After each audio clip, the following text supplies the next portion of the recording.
Assalamualaikum warahmatullahi wabarakatuh. Perkenalkan, nama saya Muhammad Eki Pratama, kelas C1 Pagi Teknologi Informasi, NPM 2009-02-0093. Di sini saya akan menjelaskan proposal yang berjudul Jasa Digital Marketing dan Kelola Sosial Media untuk UMKM.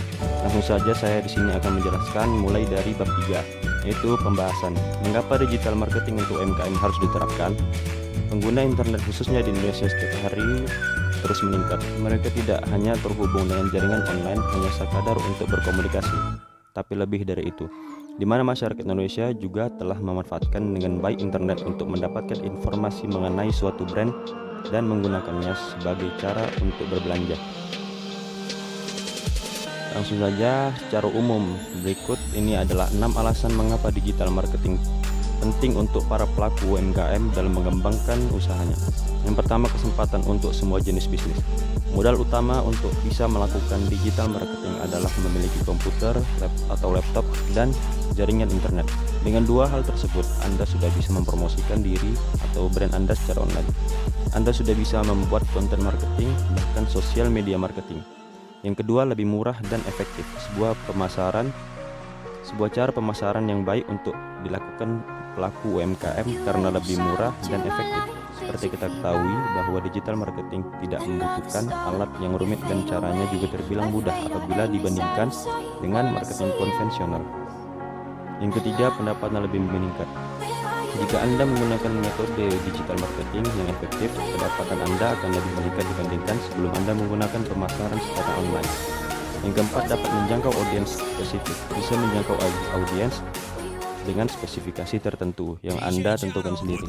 Karena melalui digital marketing ini, Anda mampu mengumpulkan data-data penting mengenai audiens Anda, misalnya lokasi, usia, minat, dan lain-lain, bahkan jenis kelamin dan perangkat apa yang audiens gunakan.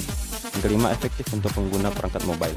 Hasil dari riset Google, sebesar 94% pengguna internet di Indonesia mengakses internet menggunakan perangkat mobile atau smartphone.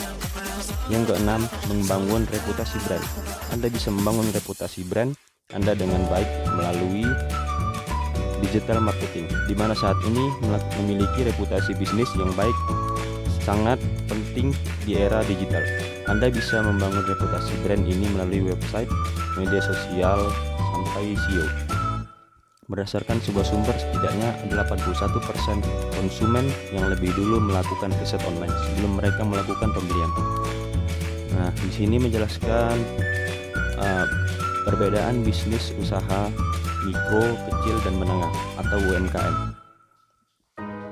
Usaha mikro adalah sebuah usaha produktif yang dimiliki oleh perseorangan dan atau badan usaha perseorangan yang memenuhi kriteria usaha mikro yang diatur dalam undang-undang. Usaha mikro yang merupakan usaha berskala kecil ini sifatnya tradisional dan tidak formal.